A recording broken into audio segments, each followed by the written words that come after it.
Assalamualaikum warahmatullahi wabarakatuh. Masih bersama saya Hersy Munarif dari Forum News Network. Saya akan mengajak Anda melanjutkan diskusi dengan topik akankah Partai Komunis Indonesia eksis di Indonesia dengan tiga narasumber, yakni Jenderal TNI Purnawirawan Gatot Nurmantio, Profesor Dr. Salim Said, dan Profesor Din Samsudin. Dan diskusi ini diselenggarakan oleh Forum Tanah Air, Forum Diaspora Indonesia yang berpusat di New York, Amerika Serikat. Sekarang saya akan meminta kesediaan dari Profesor Din Samsudin untuk melanjutkan diskusi. Silakan, Prof. Apakah PKI akan bangkit kembali? Sebenarnya sudah agak terlambat pertanyaan itu ya. Karena fakta-fakta yang ada, sebagaimana diungkapkan tadi itu sudah bangkit. Tidak hanya knowing is believing, kita meyakini sesuatu karena mengetahuinya, tapi bahkan juga bisa disebut seeing is believing. Kita meyakini sesuatu karena melihatnya. Tidak hanya pada tanda-tanda dan gelagat, tapi pada fakta, bahkan pengakuan, sebagaimana tadi berkali-kali disebut buku yang menyatakan dan bertajuk Aku Bangga Jadi Anak PKI. Dan sekarang semakin menguak lagi ya, ada yang cucu PKI, cucu tokoh PKI, ada lagi yang lain-lain sebagainya ya. Termasuk saya kira peristiwa di Den Haag ya, IPT, International People's Tribunal, Pengadilan Rakyat Internasional yang menggugat, ya, terutama menyimpulkan telah terjadi pelanggaran HAM berat dengan terbunuhnya orang-orang PKI tahun 65-66 itu. Gitu. Dan banyak lagi ya, bukti-bukti lain. Ya. Jadi tidak lagi hanya sekedar smelling is believing, mencium bau, kemudian kita meyakini adanya sesuatu, tapi sudah knowing dan sudah seeing. Gitu. Dan memang ya, saya berpendapat bahwa ideologi itu tidak mudah mati, tidak mudah dibunuh, karena hadir dalam pikiran dan keyakinan manusia, dan akan terus-menerus eksis, terutama lewat diseminasi dan transmisi. Dan memang kalau dalam konteks ex-Uni Soviet, Federasi Rusia ya, memang tidak kentara lagi di sana, terutama pada era Putin terakhir ini. Kebetulan saya sejak 2007 menjadi anggota Strategic Alliance between Russian Federation and the Muslim world, dan bahkan condongnya kepada Islam. Selain karena ada 7 negara atau republik di Federasi Rusia itu mayoritas penduduknya beragama Islam. Maupun RRT yang saya kira ya dalam bidang ekonomi khususnya ya sudah menerapkan free market economy with Chinese characteristics. Ada yang menyebutnya sebagai socialistic capitalism gitu. Dan luar biasa ya. China walaupun secara sosial, budaya dan mungkin juga politik ya masih sangat kuat ya, politburo yang berkuasa di sana. Tapi di banyak negara lain, bukan yang ex negara komunis seperti di Eropa Timur dan di tempat lain, bahkan di Jepang pun ada partai komunis. 2 kali mereka ingin datang ke Indonesia bertemu dengan kita ya. Saya agak hati-hati untuk menerimanya. Walaupun kecil ya, tapi eksis. Dan oleh karena itu ya, sesuatu yang sangat logis, manusiawi, terutama keturunan orang-orang PKI yang saya tidak tahu jumlah yang realnya 16 juta, 30 juta, 6 juta, yang sekarang mungkin sudah generasi kedua. Nah, saya mengamati secara selintas, ada sebagian dari mereka yang sebenarnya sekarang menjadi anak-anak muslim yang baik. Nah, dulu Pak Taufik Kemas ketika almarhum menjadi ketua MPR RI punya prakarsa untuk membentuk silaturahim atau silaturahmi anak bangsa.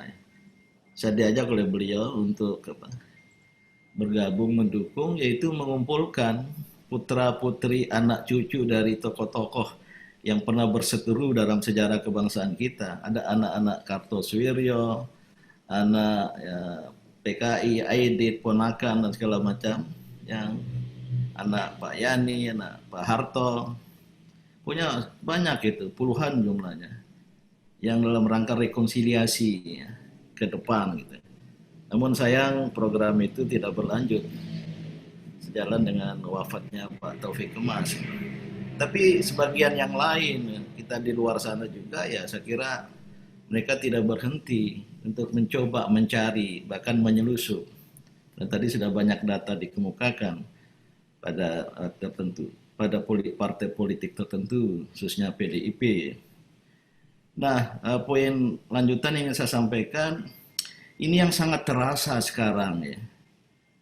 Bukan hanya gejala, fakta kebangkitan itu adalah mengadu domba, melakukan upaya penyelusupan kekerasan di kalangan Islam.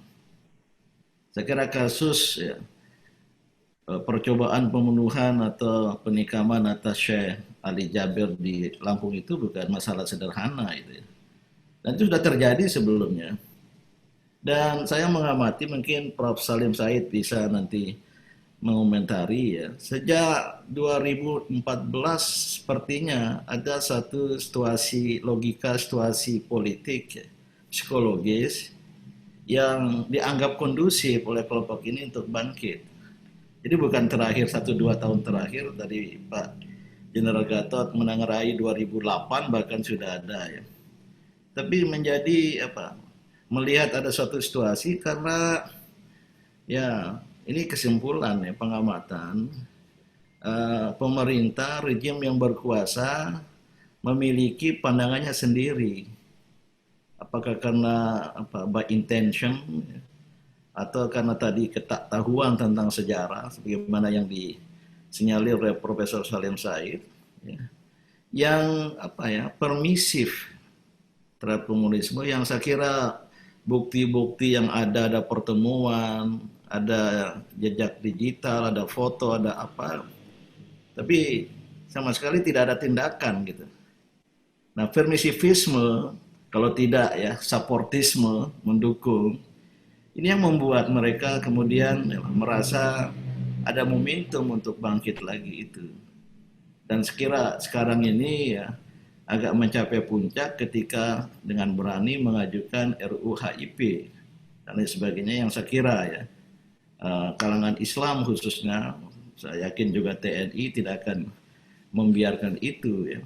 Ini kan tidak tunggu, sudah beberapa kali rapat balik DPR sana itu tidak juga mencabut RUU itu gitu. Dan saya mendengar kalangan Islam diprakarsai oleh MUI, ormas-ormas Islam ya, akan menunggu kalau sampai tidak dicabut RUU itu, maka ya itu adalah suatu bukti ya bahwa ada sebuah pemaksaan, dan tentu ini tidak lain karena ada sebuah perasaan dominan baik di eksekutif maupun di legislatif yang saya menggunakan istilah yang sudah berkembang dalam literatur ilmu politik itu constitutional dictatorship. Dan ini yang sebenarnya mengulangi sejarah mengulangi dirinya sendiri. Nah, oleh karena itu ya terakhir ya, saya kira bagaimana kita ke depan gitu. Pada hemat saya ya pesan yang bersifat lembut, lunak, marilah kita bersama-sama sebagai anak-anak bangsa, ya, itu sebuah proses penyadaran. Jangan sekali-kali lagi mengulangi ya. Karena saya kira sejarah kebangsaan kita 48, 65 sangat-sangat kelam bahkan hitam. Dan oleh karena itu janganlah mencoba-coba lagi gitu. Ini bahasa agama, bahasa dakwahnya mengajak seperti itu. Tapi kalau ternyata juga tidak didengar, tidak diikuti, maka saya kira kelompok yang cinta kepada ini, seperti nama forum Anda ini, Forum Tanah Air, sangat berkomitmen kepada Pancasila, ini tidak akan membiarkan. Karena jika itu terjadi, saya kira Indonesia yang besar dan majemuk ini akan berada pada satu situasi yang penuh dengan perselisihan, persengketaan, dan itu tidak baik. Dan kalau itu terjadi, akan mengulangi sejarah lagi gitu. Nah, ini masih ada waktu, tapi waktunya sangat mepet ya, Mas Hersun. Ini karena di akhir bulan ini kita memperingati lagi Saya kira Pak Gatot, Pak Presidium kami sepakat ya, itu harus kita minta untuk ditayangkan kembali. Ya. Nanti test case-nya kalau sampai TVRI, TV pemerintah tidak mau menayangkan kembali film G30 SPKI. Dan tidak ada upaya dari pemerintah untuk mengenang sejarah kelam dari bangsa dan negara kita ini, itu adalah sebuah pertanda nyata nanti itu. Maka saya yakin setelah itu nanti akan ada reaksi yang cukup besar. Yang oleh karena itu masih ada waktu bagi katakanlah dialog, sebuah kesadaran. Jangan karena ya mentang-mentang memiliki kekuasaan eksekutif, legislatif, dan kemudian apa ya stubborn apa istilahnya bandel gitu. Nah ini yang menurut hemat saya apa namanya tidak harus terjadi, tapi kadang-kala ya perdamaian itu tidak terwujud lewat perang. Gitu. Na'udzubillahi min dzalik. Lebih banyak kita bertanya kepada Jenderal Gatot dan Profesor Salim Said. Silahkan Pak Gatot dikomentari beberapa komen, terutama dari Pak Salim Said tadi, yang berkaitan dengan kalau beliau percaya bahwa sudah bangkrut, tapi persoalannya PKI ini dari sejak zaman dulu jago menyusup gitu Pak Gatot. Saya pikir tidak perlu saya komentari lagi, ya penyusupan itu sudah sekarang sudah bukan penyusupan lagi, mereka sudah berhasil menyusup, mulai dari menghapus sejarah G30 SPKI, finalnya semuanya katanya sampai tahun 2008 itu tidak ada semuanya, kemudian mereka menyusup di tempat pendidikan, di macam-macam, organisasi semuanya mereka masuk semuanya, dan sekarang saya pikir kalau dilihat dari sistem organisasi yang tahun 65 ini akan lebih dari itu. Nanti seperti Pak Prof. Dim sampaikan tadi, kalau saya nyampaikan, kalau nanti Kepolisian Republik Indonesia, bahkan Tentara Nasional Indonesia melarang menonton bareng, itu berarti harus kita akui mereka sudah masuk di semua lini dan mereka tinggal mengambil alih saja. Jadi kalau Kepolisian Republik Indonesia dengan alasan COVID, bergerombol, apapun juga dilarang menonton film G30 SPKI, dan TNI pun ikut-ikutan, berarti lebih apa yang disampaikan oleh Prof. Dim itu lebih berbahaya lagi.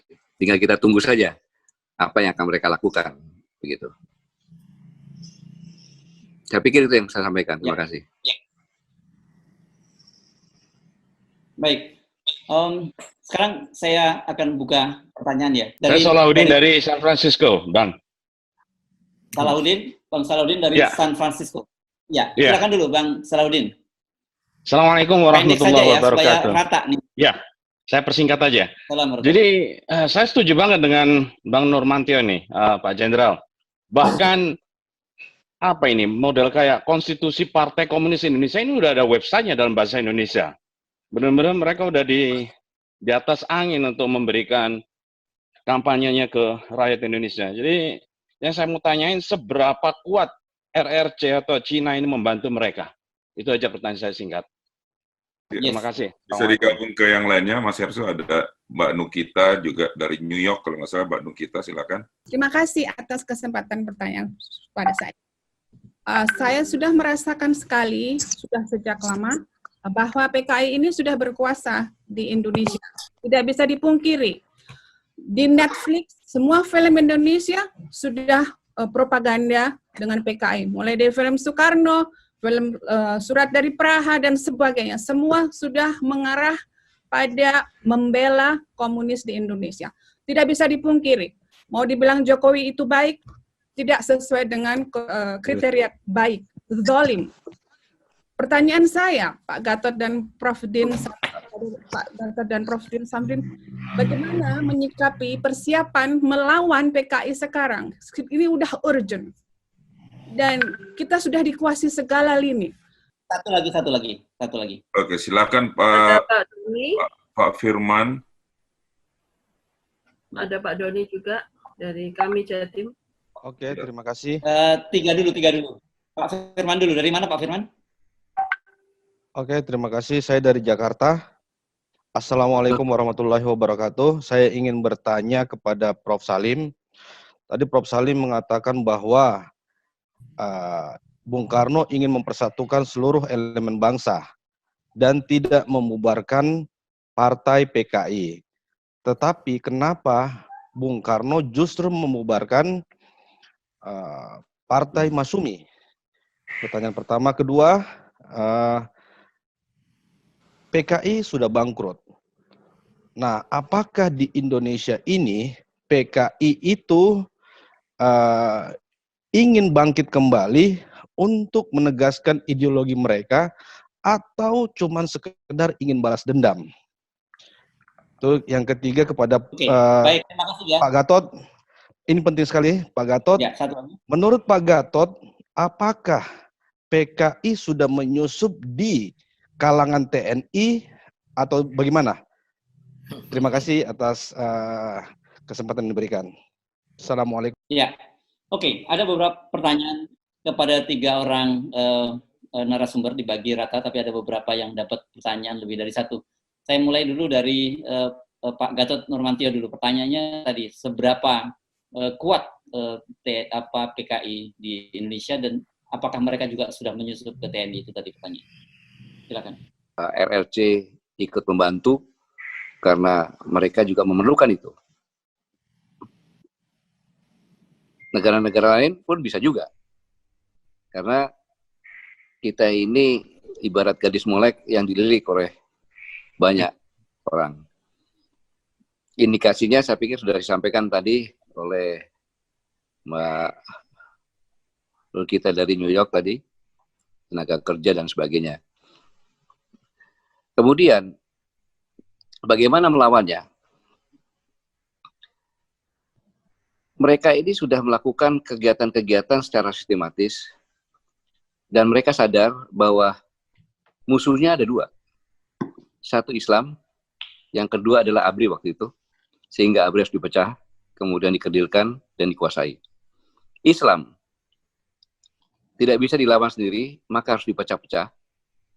Kemudian diekspos ke luar negeri bahwa Islam Indonesia ini adalah intoleransi dan radikal. Inilah yang selalu didengung-dengungkan dicap. Maka melawannya tidak ada alternatif lain adalah Islam harus bersatu. Kata kuncinya kalau Muhammadiyah sama NU bersatu, maka menjadi kekuatan yang luar biasa. Kemudian pertanyaan, apakah TNI sudah disusupin? Untuk disusupin, saya pikir bisa-bisa saja. Indikatornya adalah kita lihat. Di luar negeri, internasional, tradisinya untuk angkatan bersenjata tidak akan melaksanakan kudeta, kecuali masalah ideologi. Nah sekarang dengan adanya undang-undang HIP, semuanya diam. Indikasinya apa? Saya masih belum tahu, saya masih mencari ini di mana tempatnya. Dalam benak saya sudah ada, tapi saya belum bisa nyampaikan karena saya belum punya kepastian-kepastian. Tetapi indikasinya, seseorang yang sudah melakukan sumpah di atas Al-Quran untuk setia kepada negara kesatuan Republik Indonesia yang berdasarkan Pancasila dan Undang-Undang Dasar 45, di mana Pancasila akan diganti, dia diam. Itu indikasi menarik yang harus saya cari. Saya pikir ini. Terima kasih. Baik, sekarang Prof. Salim.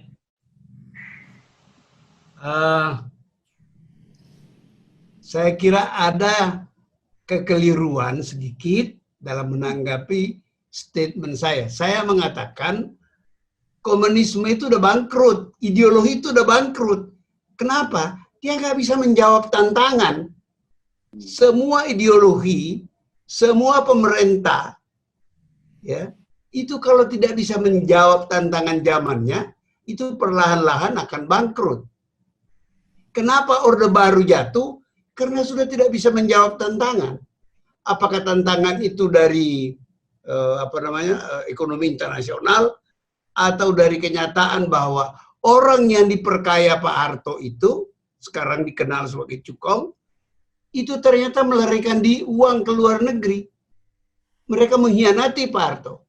Pak Harto udah bisa dihianati ya, jadi nggak gampang bertahan, tidak mudah bertahan, ya berakhir. Nah komunisme juga begitu.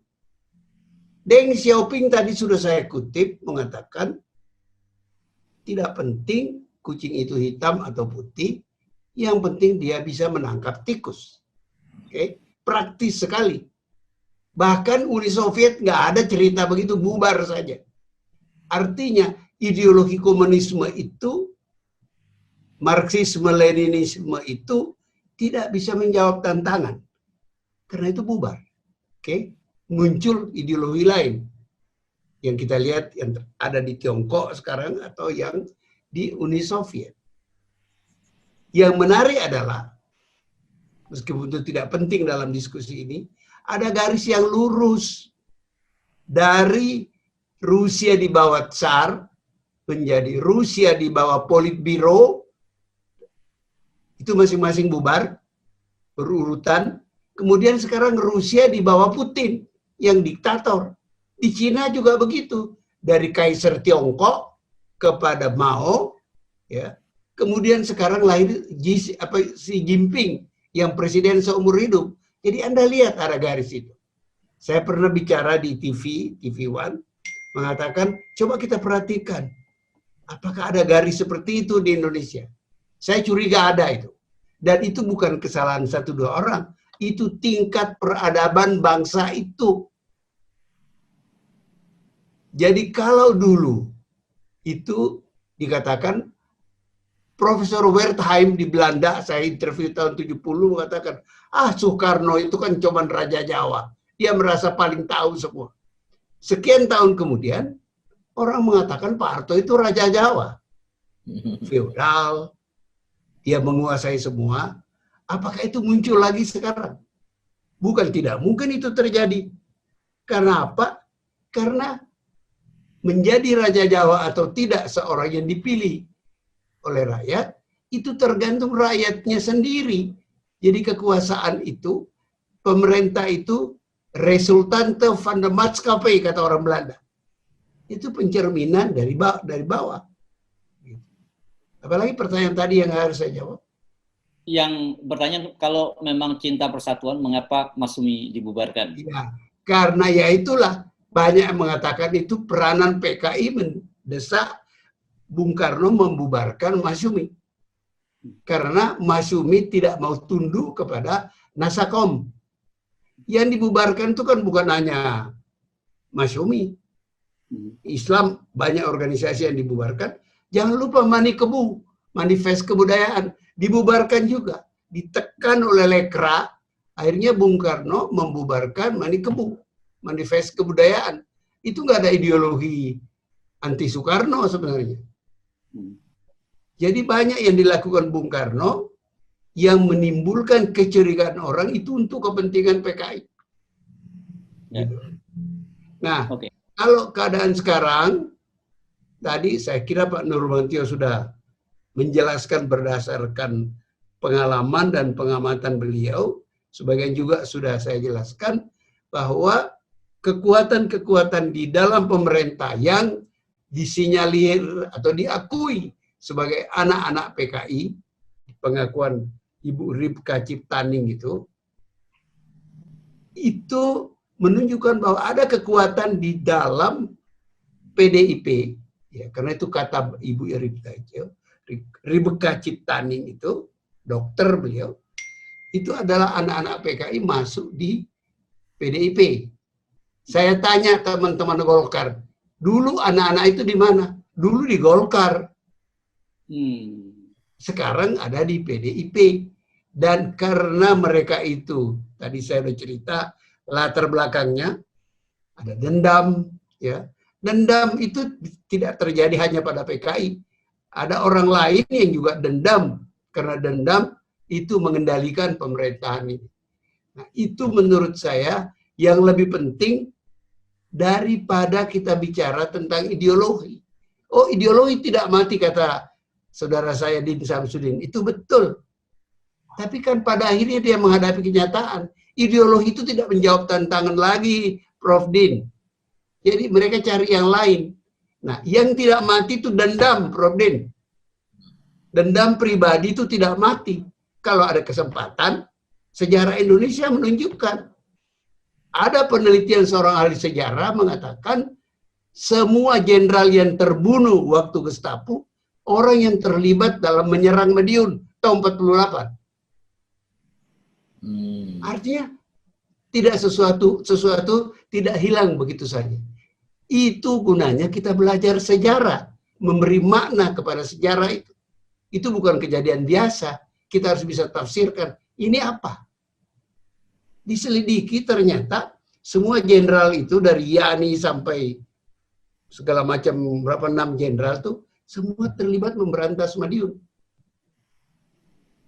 Jadi pertanyaannya adalah, apakah itu tidak bagian dari dendam juga? Selain ada kepentingan politik, ada dendam juga di situ. Nah, itu juga harus ditanya sekarang. Oh, ini anak-anak mereka. Orang tua mereka terbantai waktu setelah Gestapo itu. Apakah mereka tidak akan gunakan itu untuk balas dendam? Balas dendam bisa dengan membunuh orang juga. Tapi kan tidak gampang sekarang. Yang gampang adalah menggunakan kekuasaan, mengendalikan kekuasaan, terutama kalau kekuasaan itu berada di tangan seorang penguasa yang tidak tahu sejarah Indonesia dengan baik. Itu yang sebenarnya pesan saya adalah itu. Bukan, saya tidak mau berdebat soal ideologi itu bagaimana. Sudah bangkrut.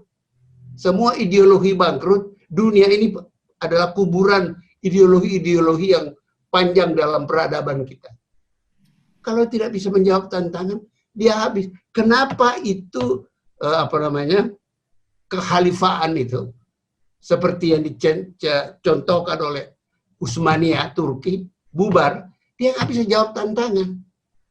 Muncul suatu cara berpolitik, unit politik, namanya nation state. Dia nggak bisa jawab. Jadi negeri-negeri yang ada dikuasai Sultan dari Istanbul itu,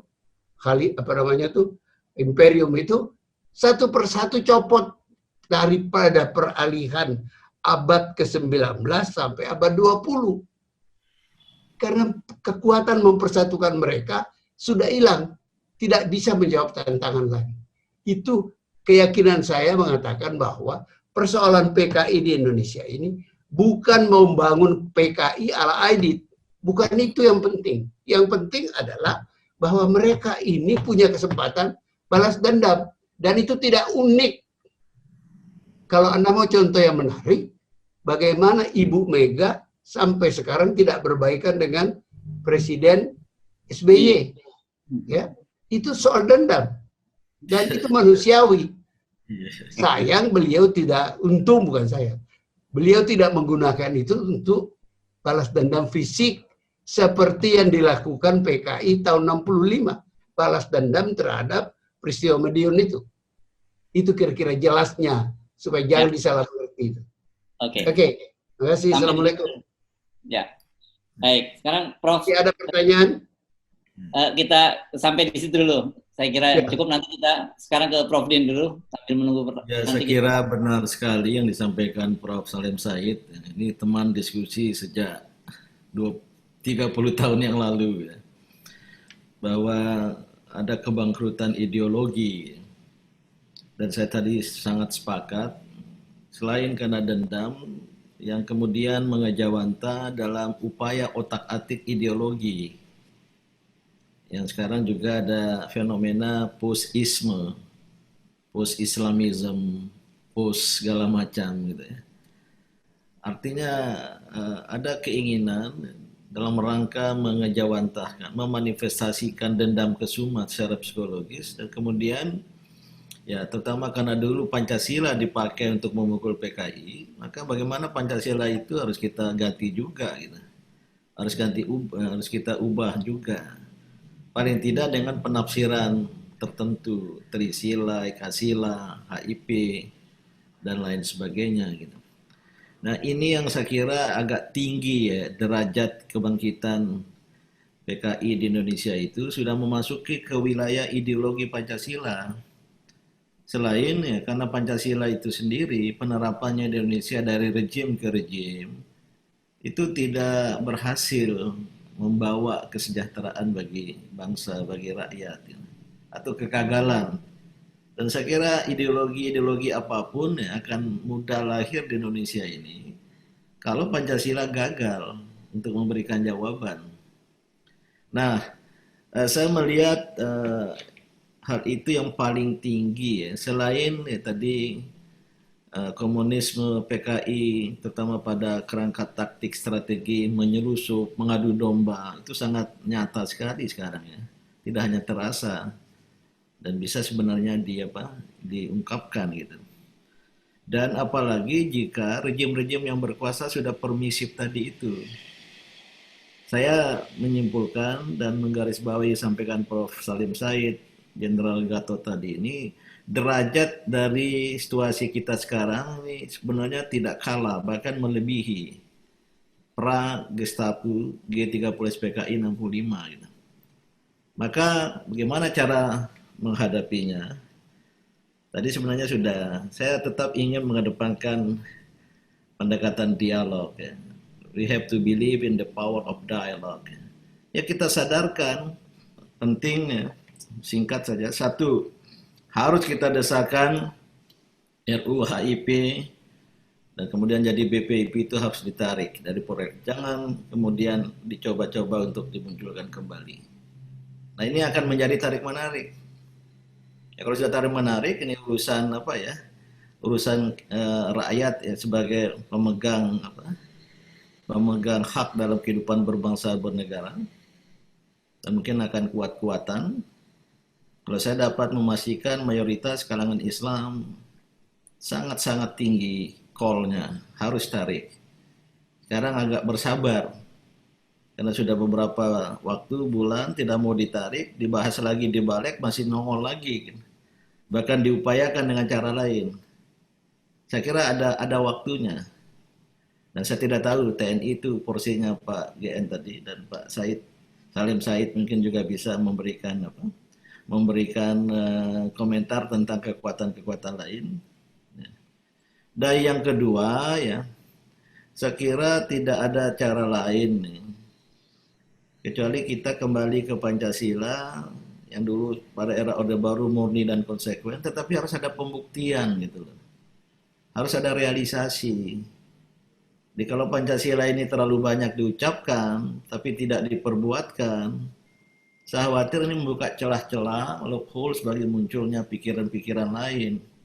Dan kalau cara menghadapi pikiran-pikiran lain tidak juga berpegang pada Pancasila itu sendiri, maka saya justru khawatir masa depan bangsa ini akan terlibat dalam konflik dan ada bom-bom waktu konflik ya, yang tidak bisa diatasi. Maka ini memerlukan kepemimpinan negarawan yang paham sejarah, yang paham realitas sosial, antropologi, sosiologi dari bangsa ini, budaya dari bangsa ini, dan dia bisa meletakkan. Dan ketika dia berpihak, dan apalagi pada kecenderungan ideologi menyimpang, saya kira rakyat Indonesia itu terkenal ya, paling konsisten untuk menegakkan kebenaran. Terima kasih. Terima kasih Prof. Din Samsudin, juga Jenderal Gatot Nurmantio, dan juga Dr. Salim Said, Profesor Dr. Salim Said. Sampai berjumpa di lain kesempatan. Assalamualaikum warahmatullahi wabarakatuh.